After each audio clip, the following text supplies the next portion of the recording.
And I also heard that, correct me, that we are trying to achieve one passport where you can go to Tunisia, you can go to Nigeria, my country, and go to South Africa, and go to the Gambia, and go to Egypt, and all the countries in Africa with one passport.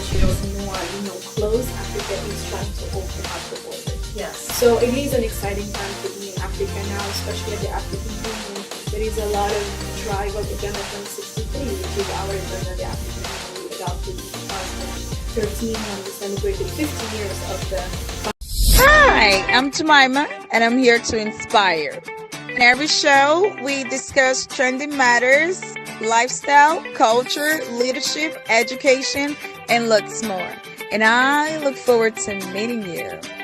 As we engage business leaders, social entrepreneurs, academic professionals, proactive youths, join me on the show every Friday.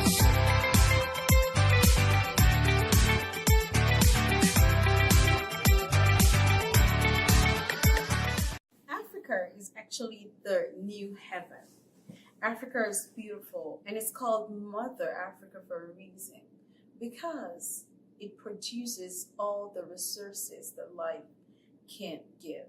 And it's beautiful because all the people in Africa are known for various inventions and various great giant strides, and talented, and the land is green. The natural resources are phenomenal, feeding the world, from the crude oil in Nigeria to the gold in Ghana and to the cocoa in different parts. Name it, the timber, the farming, everything. It's beautiful in Africa. And today, Jemimah Chuks, I'm super excited to talk about my continent, Africa, and youth, technology, entrepreneurship, and how the young people can take over Africa. We're going to talk about politics, bilateral trades, and so much more. So I'm super excited to let you know that we're in New York at New York City University.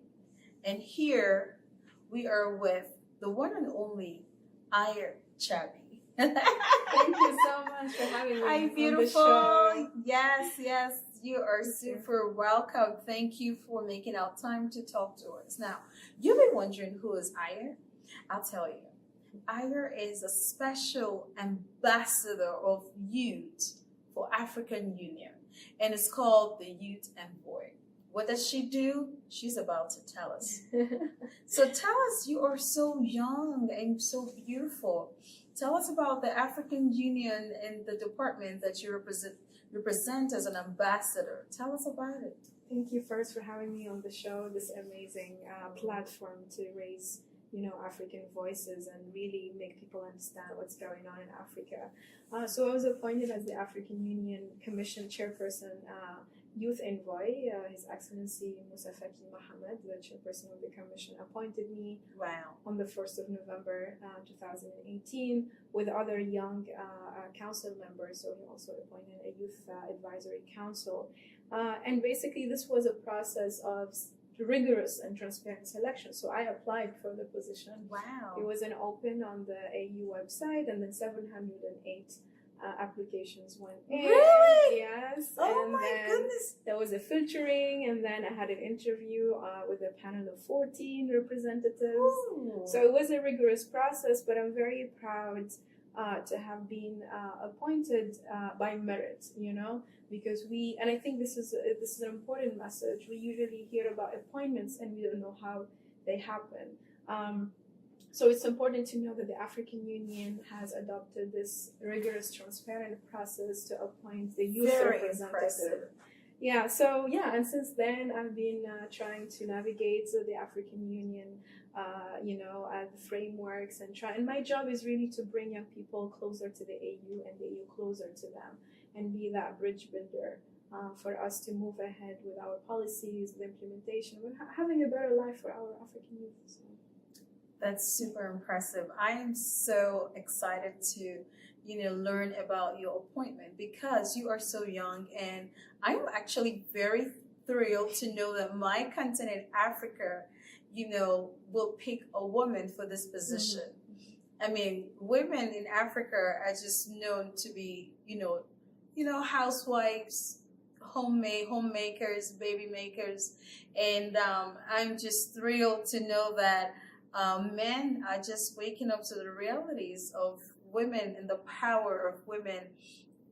What we can do to help the society. And I'll say thank you to the president, the chairman that chose you. Yes. And as a young woman, I'm sure you fought 700 people. I can imagine that like 600 were men.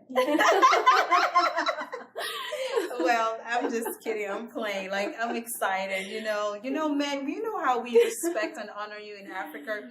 If you're watching this and you don't know what I'm talking about, well, in Africa, I'll tell you about it. In Africa, men are seen as kings. You know who a king is? So women are expected to actually honor and, treasure. You can't stand up to a man. No.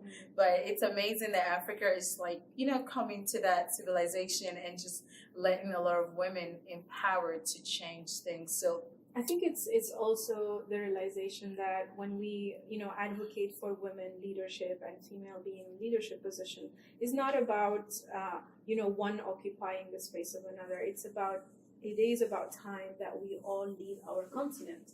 As elders, as youth, as men, as women, everyone needs to have an equal space in leadership. And that is what is important, because the more you bring diversity to the space, the more we address the problems of our society and the more we reflect our society's population. So if women are half of society, how can we not have women half of our institutions? If young people are 60% of our society, how can we not have half of our institution led by youth? So it just does make total sense, and we just need to bring everybody on board on this, gender equality and youth participation agenda. Smart. I love that. Oh my God, I love that. And I'm just happy to hear you, someone like, young person like you talk about gender equality, especially in the African spectrum. In African politics and leadership, gender equality is really powerful because women are seen, a confident woman is misinterpreted to be someone that is rude and someone ill-mannered, not raised properly by the culture, and you sometimes will ostracize. For the confident women, we're most times ostracized, and we're actually sometimes men are afraid to get married. African men are afraid to get married to confident women in leadership just because of culture. So it's amazing to see that error is quickly fading away, and it's impressive. And I just want to thank everyone out there rooting out for gender equality.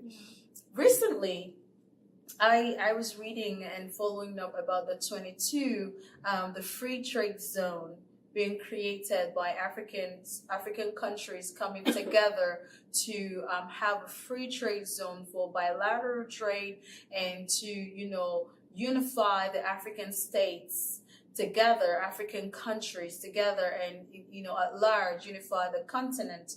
And I also heard that, correct me, that we are trying to achieve one passport where you can go to Tunisia, you can go to Nigeria, my country, and go to South Africa, and go to the Gambia, and go to Egypt, and all the countries in Africa with one passport. You don't have to go through a rigorous process, and that was just signed by the Gambia that we're waiting for. Tell us about this project, and how is it going to affect the economy of African countries? I think for me, really, it's an exciting time for Africa, because when I travel the world and I see how we are, trying to, make our borders more, closed, Africa is trying to open up the borders. Yes. So it is an exciting time to be in Africa now, especially at the African Union. There is a lot of drive of Agenda 2063, which is our agenda, the African Union. We adopted in 2013 when we celebrated 50 years of the foundation of the Union, and we put a vision of 50 years. And that vision of 50 years has 10-year planning with indicators. So the continental African free trade area was one of the goals to reach. The African Passport is written on that agenda, one of the goals to reach. The free movement is an aspiration that we want to reach. So I think the free trade area is an excellent opportunity that provides, projects around e-commerce, projects around a single market, projects around trading with each other as African countries, and I think it's also important to reflect our generation of what we want for the Africa we want today. In the 60s and 50s, they fought for political freedom and for the liberation, but they have built nation states, right, with borders. But I think the dream for our generation is a borderless Africa. Wow. Is a e-governance, is e-commerce, is everything that crosses borders. So it's a different vision from our Pan-Africanists at the time. So we have to also redefine what Pan-Africanism means to us, and I think what means to us is integration. What means to us is exactly what you said: the Tunisian studying in South Africa, a Gambian trading with Uganda, sending dates to Kenya using M-Pesa in North Africa. So it's that open border to know each other, to trade with each other, to understand our cultures and understand how much as a continent we can offer each other. And I think that's the only way we can be a global player in the international community, if we stand as a continent with our economies. And you mentioned at the beginning, we have the gold, we have the resources, we have all the things that we need. So if we merge that with a youthful population that can move around and provide opportunities to each other economies, then we can develop, we can start seeing development. Wonderful. Excellent. I love that. You are just so intelligent, and sitting here listening to you, it's like a dream come true to see a young person. And by the way, she is just 31. She's also young, by the way. She's just 31. She runs for companies. I know, right? So, I am so excited. To see the young Dangote, rising out of you, and We're also, I have to say, very proud of our young diaspora here also in the States. Tell me about them. No, I think it is very important for my new role now is advocacy, but I see myself as a bridge builder, a bridge between the African Union and African youth, a bridge between the elder generation that is in power and their youthful population to bring them on one table, the bridge between Africa and the diaspora. And I think it is an exciting time. We need the diaspora to engage with African youth, not just to engage in a way that we come and provide something. No, we have to think together. What is the Africa we want, and how can we move together in policy formulation, in the entrepreneurship, the aspect you bring about and you are giving back home with your companies and projects. So we need also the diaspora to be with us in that intellectual thinking of what is the future of work. How can we bring that technology? How can we have the African thinking space in Africa and not just around the world? So we need African diaspora to really engage in the African Union. And I'm very happy to start these conversations with Africans in Europe and in the United States, and I really invite everyone to engage in my new mandate in office, because I think that is the only way. We have to collaborate, we have to think together on how we're going to move together. The statistics show that in half a century, half of the world will be African. So by 2100, half of this world is from African descent. So we need that solidarity, we need that coming together, we need that collaboration to uplift our continent. So it's important. And diaspora can play that role from where they are as much as they can play it when they go back their homes, So there is a lot of diaspora who decides to stay wherever they are, to play that policy role, the economic role. And remittances back in the continent are more than aid. We know that a diaspora is contributing to our economies. But also the diaspora who decides to go back home, then we need to work together with civil society, with youth organization, with our institutions to do something. So guys, we need you. Oh wow. See, that's just a clarion call. Come on, youth diaspora. Come on. Aya Chebbi is right here on the Jemimah Show, calling on all of the young people of African descent in the United States. Come on, it's time to build Africa. I also want to reach out to you to let you know that Africa Home, We got to build our economy. And I'm so excited about the redefinition of Pan-Africanism, or bringing the free trade zone. That's exciting. And can you imagine when we all African countries come together as one to play as a giant that we are in the global spectrum? That's just gonna be phenomenal. And I know that every good thing always has a challenge. Every good vision, every good, when you plan, also get ready for when it rains. I know there's a lot of political instability, and there are rumors that the Western developed countries are constantly, actually destabilizing, intentionally destabilizing African economies and resources, so we will continually be dependent on them. How can this free trade zone and the redefinition of Pan-Africanism curb that? How can we protect our resources? How can we encourage, our people to get into agricultural fields and bring technological equipments to help them step up as much as the Western world to prevent excessive importation that is ruining our economy? I think, first of all, Africa has the complete ability to be self-sufficient. The free trade agreement, for example, the trade area also focusing on industrialization, because we need to be able to manufacture our own resources in Africa. One of the problems of trade is the taxes and the unequal tariffs that we have in between countries. Right. So we have to first of all say to ourselves, we are able to be self-sufficient. And honestly, Africa feeds the world, right? So Africa has nourished world economies. So if we have succeeded to do that, we're definitely able to feed our own population and our own people. So I think anything that relates Africa to the world, and Africa is open to the world, and Africa has always been welcoming to everyone in the world. It starts from that mentality that we have that power, and especially in young people, because young people internalize sometimes the idea that they're marginalized and they cannot do anything, they cannot contribute to society. But we have to change that discourse to an empowerment discourse.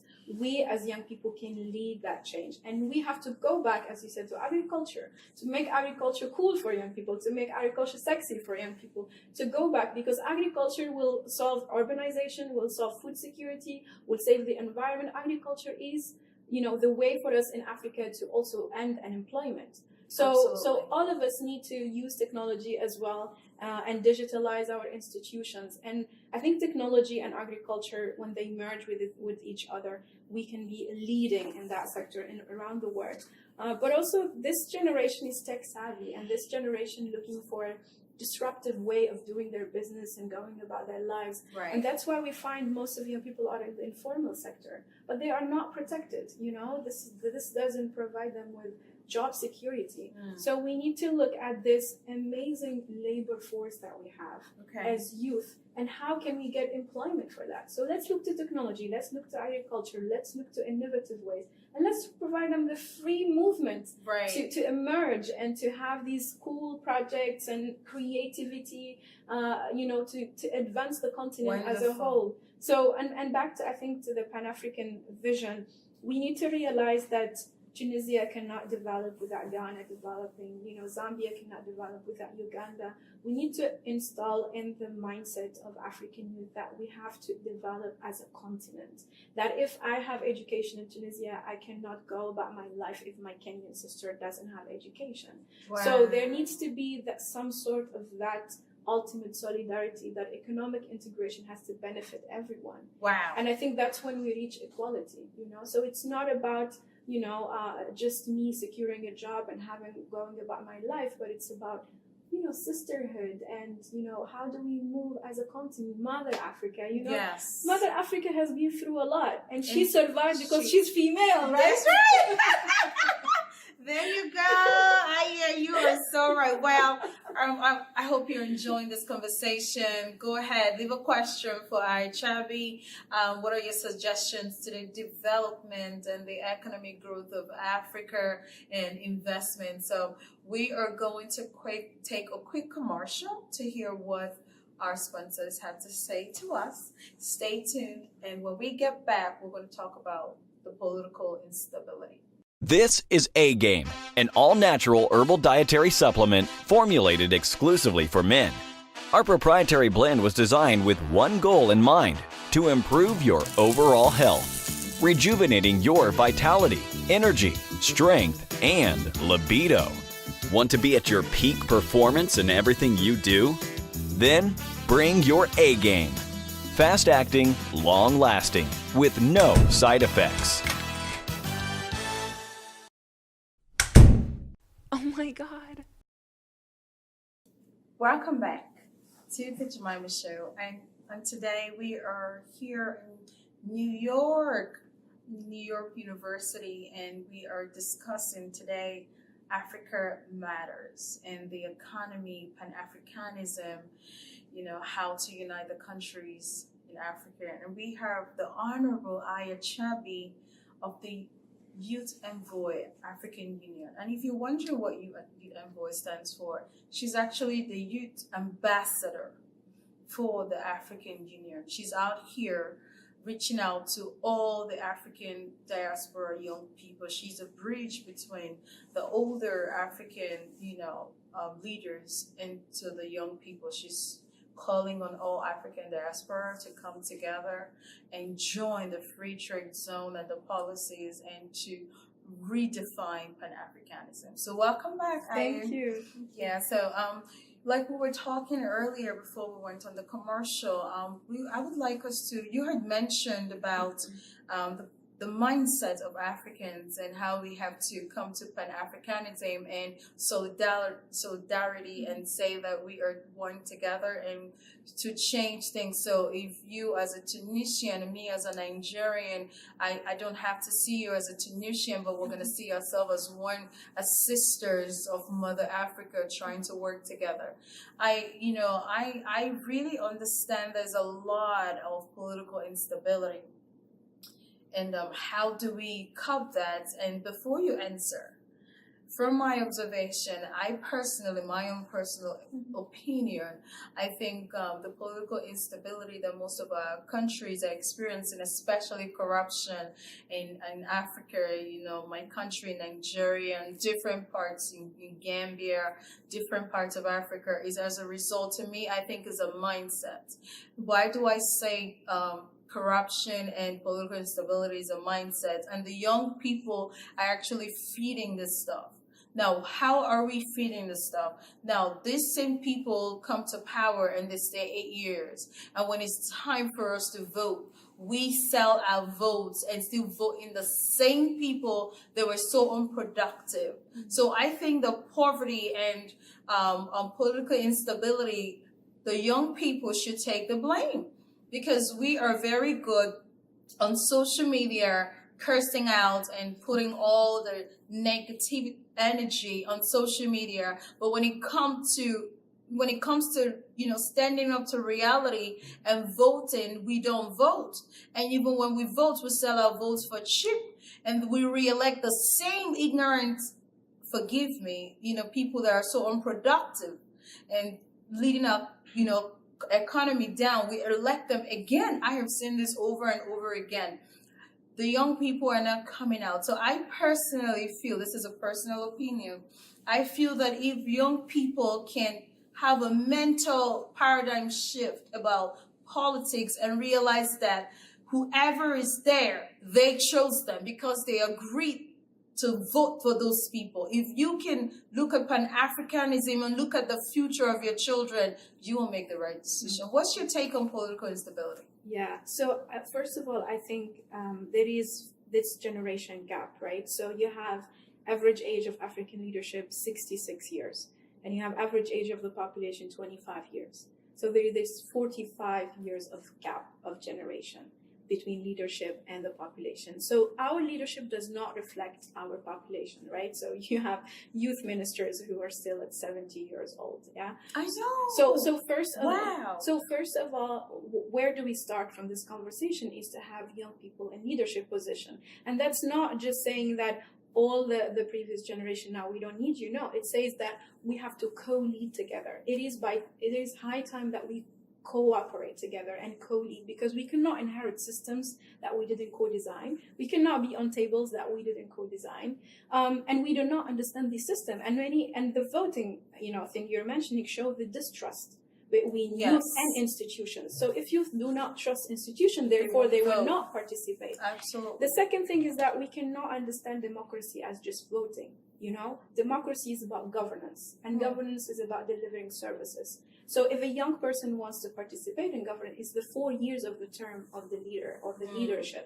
So participating in governance meaning citizen engagement, meaning I participate in drafting the law, I participate in formulation policy, I participate in the implementation, I participate in the reform of the education sector. Whatever I am, I have to participate, but I also have to participate in the leadership. So what we need to push for is to have these decision-making tables enlarge more and more with more seats of young people into it, because that's when the solution will come. Many of these decision-making processes happen with the understanding that we're solving the issue for youth. Like, you cannot solve my issue when I am the one who have the solution. I am living this experience and I can tell you how to solve it. So the more and more we bring young people at the table, the more and more our policies are better and our implementation are better and our outcome are better. So I really don't see it as a clash, of generations, because if we're gonna move at this pace and half of the world will be African by the end of this century, it will be a crisis. Yeah, it will be a crisis of complete generational clash and gap. We can solve it now. We have the opportunity now to have more youth in political leadership. Because these are the young people we say all the time, the youth are the violent wells, or the youth are the unemployed, this negative number. We never tell them the youth are the solution. We always talk about youth as youth looking for opportunities. We never see them as the opportunity. And then when youth go into, die in the Mediterranean, or, go into violent extremism, we ask ourselves, why? Because they couldn't find an identity in the national space. That's why they look for identity in other places. So how can we provide that space of engagement, which is not also to check boxes that youth participate or had youth in this program? No, real meaningful engagement and youth taking up leadership positions they deserve because they can deliver. There is this mentality that, we are not ready to lead. We are ready to lead this continent. And we have seen Sankara, we have seen all the leaders in their late 20s and beginning of 30s leading and building our nations. So why are we not ready to lead? We are actually inspired by that generation who took up leadership and built these countries we live in today. So it is, high time that we trust this generation to co-lead with you. And once we start co-leading, then these systems we are inheriting, we can make them better. And we can make our lives better. Because we have the technology. The future is digital. We have the ideas. The future is in the private sector, in the public sector, in this multi, stakeholder cooperation. So we understand the future. All we need is to be on that table to fuse the instruments we have today, the institutions we have today, and how we envision them. So I really believe that it starts from the youth, the political stability you're talking about, and also, maybe the violence that just, erupts out of nowhere, and people look at things that come out on the news, but people don't realize that this is a process. It's a process of exclusion. It's a process of marginalization that bring about all this, violence. Because violence becomes a language, that I need attention, I've been marginalized. I don't have a job. I've been, young people will take to the streets if they don't have space at the table. So what would you like to decide? To take the streets or have a seat at the table? Let's have a seat at the table and talk. So now, with what you're saying, that's a very powerful speech you heard right there. With what you're saying, I think the more work is going to be with our elders, older leaders, to begin to trust, to actually begin to see the importance of youth participation, not just to check the boxes, like you said, but actual participation with the mindset of extreme patience with youthful exuberance, and seeing that they are trying to shape and form the future of the whole continent and prepare these young people, because it's not about letting us just lead, but letting us lead with you. Collaboration will also make the dream work. So absolutely, I agree with you. And I take your point on blaming youth as well, because we need in the youth space political consciousness. Yes. I see many youth becoming product of the system. So even if they will take up leadership, they will continue with the same leadership. So there is also a question of leadership itself. Yes. Yeah, about the institution. What are the institutions we're trying to reform?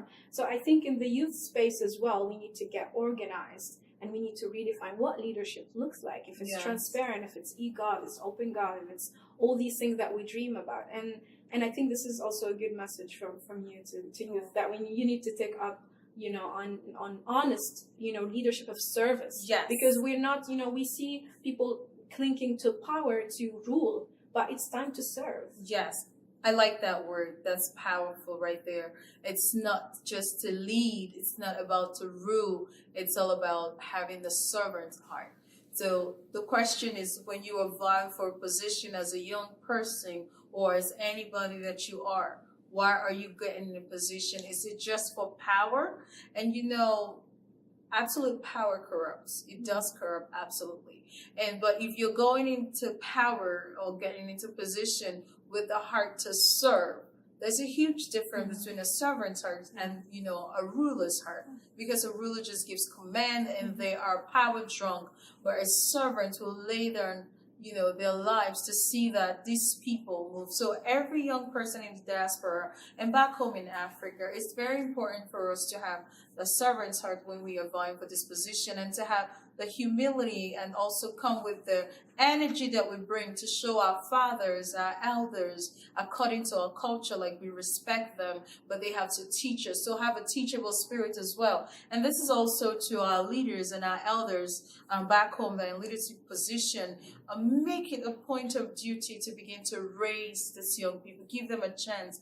Like the newly concluded election in my country, Nigeria, I was partly disappointed and partly very excited and happy, impressed with it as well. It was a 50-50 for me. Now, what is the other part of excitement? The fact that I saw people like Sowore, I saw very young people vowing for presidential position, and I saw women, and I saw the pastor, and a lot of people coming out there.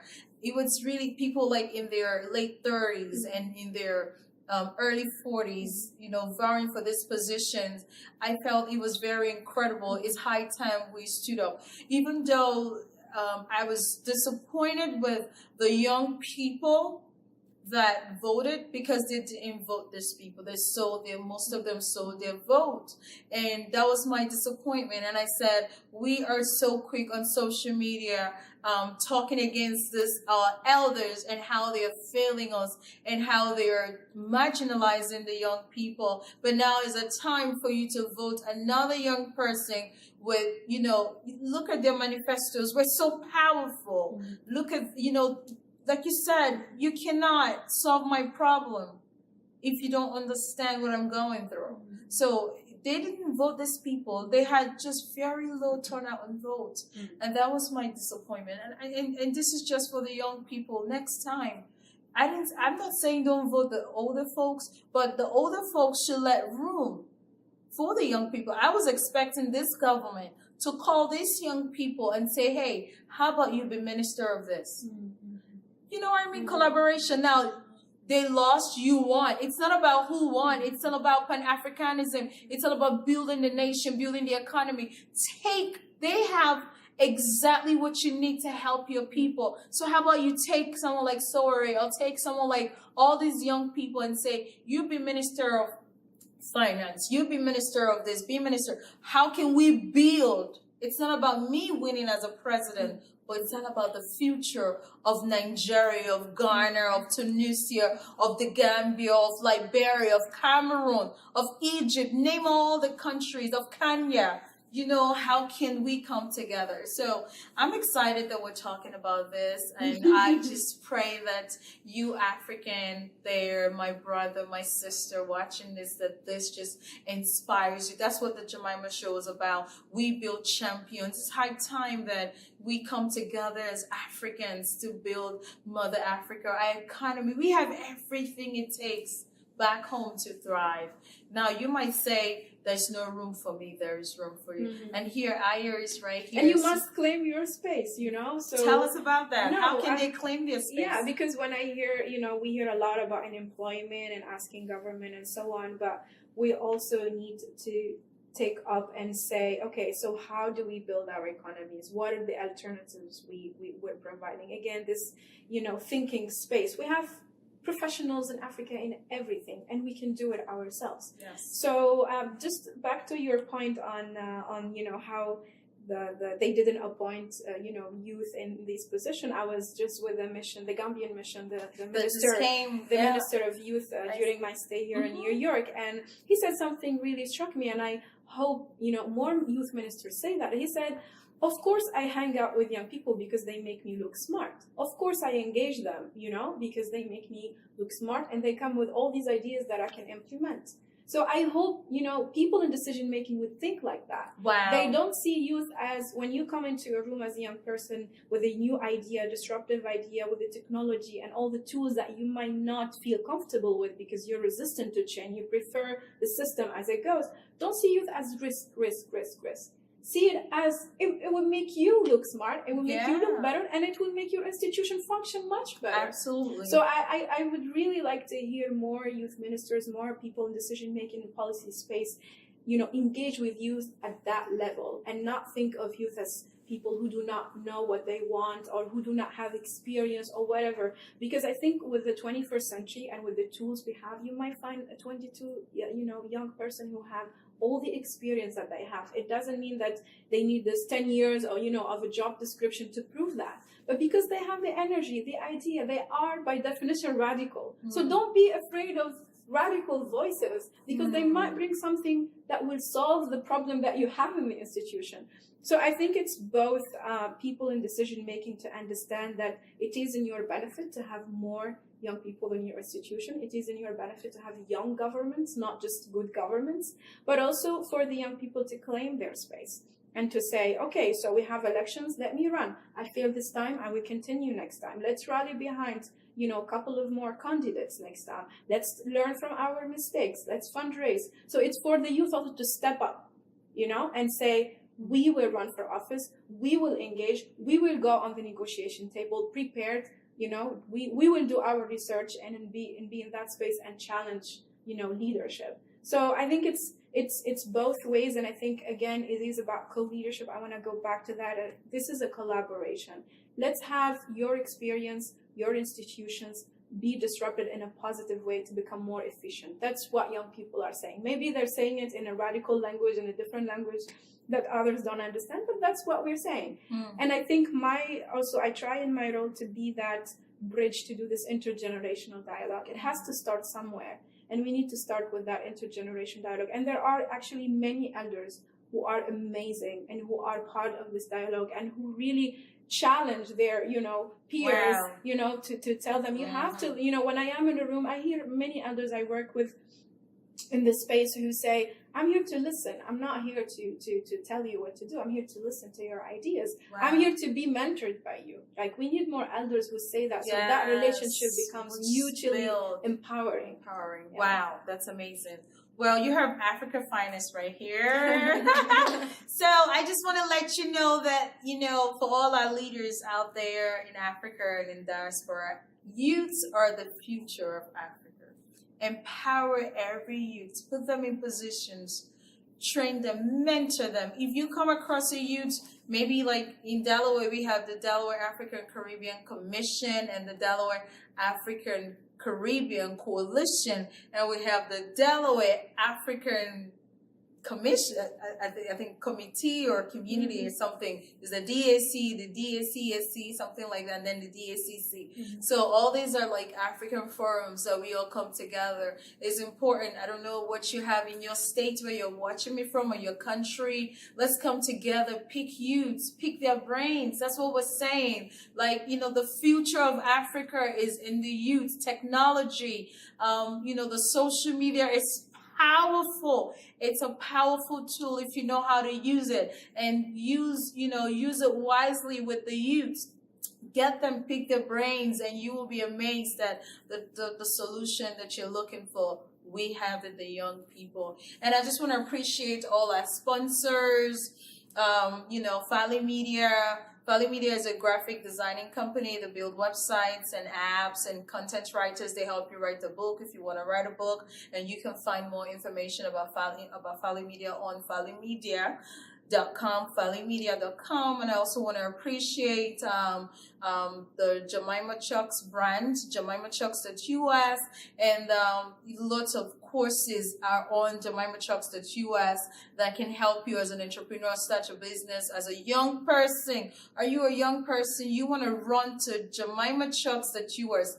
There are about 10 courses that can help you with different businesses you can start. And I'm excited to let you know, announce my new book, The Money Machine Masterclass. Congratulations. Thank you. Thank you. That book is for every youth out there. Lots of businesses you can start. We always say we need capital for business, but this book is telling you businesses that you don't need capital to start. Just your phone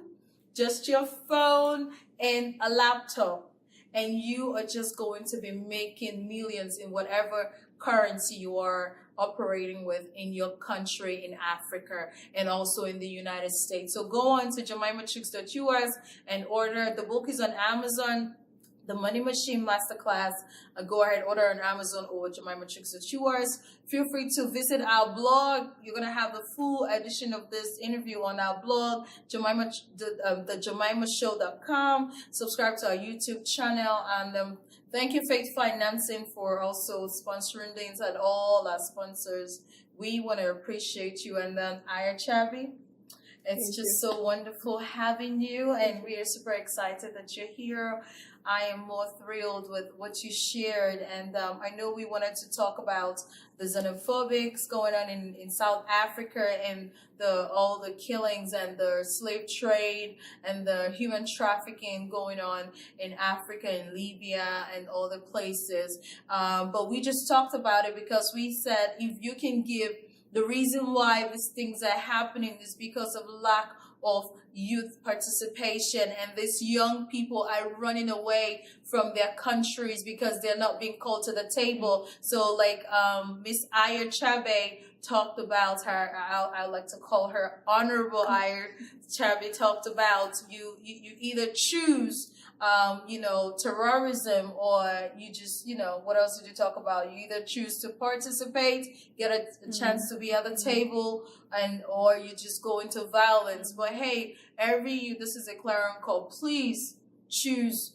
to participate, not violence. So these people are leaving these countries, because I know a lot of people from my country are leaving, trying to go abroad, and they're dying in the desert, drowning in the water, migrating, and they're dying as a result of political instability. I pray that someday our leaders get to watch this video and listen to this wonderful talk from young people, Jemimah Chuks and Aya Chebbi, to know that it's time that we give our youth opportunity at the table that will help solve this problem.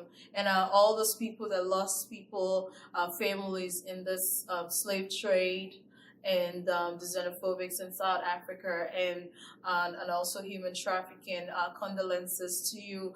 And it's a process. Yeah. And I just want to add to what you're saying and join that xenophobic attacks and the slavery happening in Libya are unacceptable. Yes, it is unacceptable in 2019, unacceptable centuries ago, and unacceptable in the future. No, it's not. It's unacceptable to abuse or practice violence on any human being, especially what we see women, but especially children. What we see in Africa around anti-blackness and around, people with different identities and background. It is unacceptable. We have to accept people who are different from us, and we have to respect the human rights of everyone. Diversity. So that what is happening right now is very troubling, and it is just unacceptable to happen on our continent anymore. Yes, regardless of the bad stuff going on, it's just a process that we are going through to better Africa. The good news is Pan-Africanism is being redefined by the African Union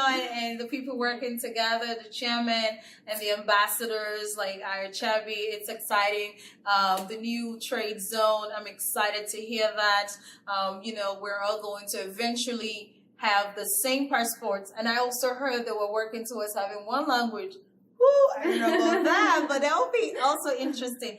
But before we wrap up, I know most of you would like to hear us speak our languages in Africa, so we've been speaking English. But let me blow your mind. English is not an African language. It's just a bilingual franca that we use to communicate, because during the slave trade that happened in Africa, with the Western world coming to invade our territory and enslave us, they had to give us their languages, because we had different nations and different languages, and they had to amalgamate many nations together, especially my country, which is causing a lot of confusion. Amalgamate so many nations together and force everybody to speak one language. You either spoke French or you speak English. So my country, we were colonized by Britain, so we speak English, and Cote d'Ivoire speaks French, and some other African countries. But even with that, we have our own dialect. So I'm going to challenge you now. So we are going to speak Tunisian. She's going to speak Tunisian, and I'm going to speak, I'm not going to say Nigerian. Like I said, Nigeria is a country of many nations. Does that make sense? Nigeria is not a nation. It is a country of many nations. What that means is you have many tribes that came together, was amalgamated to be called Nigeria by Lord Lugard. Yes, so I'm from the Igbo tribe. So I'm going to speak. And in the Igbo tribe, we have different dialects too. It's crazy, right? Yeah. But it's amazing. It's amazingly crazy. It's our diversity. It's our culture. It's a celebration of, how blessed we are. So I always tell people I'm the African girl. I'm a Nigerian. I am so proud to be Nigerian. Like, I'm so proud of my country, proud of my nation, my tribe, Igbo. So I'm going to speak that. So what are we going to say? We are going to say, come home. Let's build home. Okay. So we're going to call. So you're going to look at your camera, and I'm going to look at mine. We're going to call our young people, to come home and let's build. And then you're going to interpret what you said. Okay. So we say exactly that. Come home and build. Or we say it in our way. Yes, in our way, So I'm going to start. Yes. Okay. So I'm going to speak the Imo State. I'm from Imo State, actually. I'm from Ngopala, Imo State. I'm Imo. So, Omunne Biko Lotano Kaitikotaka Ro Olani Kaitikotaka Uje Duzi Obodai Makano Echi Nkiruka Biko Naha Chuku Naha Nna na Nwa na Monso Piano Kaitikotaka Duzi Ya Biko Ekele diri Chineke nna. You know what I said? That was beautiful. So I'll tell you what I said. Yeah. I said, my brethren, come home. Let's come home. Let's unite and build home. Because the future is greater. In the name of the Father, the Son, and the Holy Spirit. And God bless you. That's what I said. Wow, beautiful. Okay, my time. All right. الشباب الافريقي في كل انحاء العالم جاء الوقت باش ان نبنيو بلداننا، جاء الوقت باش ان نبنيو قارتنا، جاء الوقت باش ان نحبوا رواحنا بكل الاختلاف، جاء الوقت ان نقبلوا الاخر بكل اختلافه، جاء الوقت باش انه نخليه العالم يشوف أفريقيا في صورة جديدة وفي حلة جديدة. فالشباب أفريقي الكل في كل العالم يجوا نبنيو بلداننا ونبنيو قارتنا. شكرا. Give me the vibe. You did it. Listen, let me tell you, for African Americans that have African descent, you want to visit home someday. It's amazing. The diversity is fabulous. Well, we just wanted to share a taste of Africa, what it feels like, when you meet an African descent, maybe someone from any African country, this is what we look like. We are just, young people excited. about making a change in our nation. So leave a comment below. Feel free to share this video, make it viral. This is a solution Africa is looking for. And feel free to contact me if you want to reach Miss Aya Chebbi. Do you have an email? They can email you. So they can go to the website auyoutenvoy.org. They will find all the information and they can collaborate with us. Good. auyoutenvoy.org. And feel free to jemimahshow.com. Hey, every day we blog stuff happening in Africa, all over the world. And I just want to shout out to everybody. I celebrate you. I am so excited that we did this. Hey, sis. Yes, sis. Yes, so many collaborations coming. So thank you for watching. Thank you. Like I always tell you, be in the arms of God. That's where you belong. The future is great. There's no need to soliloquize about yesterday. Every day you wake up is an opportunity to be that thing, that person, that champion that you want to be. What is stopping you? Nothing has the ability to stop you or hold you back but you. You're just one decision away from being great. Look at your circle. If you have to work, unfriend some people. If you have to clean up your circle, clean it up. Whatever you have to do, if you have to get education, get it. Whatever you have to do to rise and to move from the position that you are to move forward, do it. You deserve everything good. So I want to say thrive. Thrive, thrive, thrive. I love you, and I'm Jemimah Chuks. God bless you.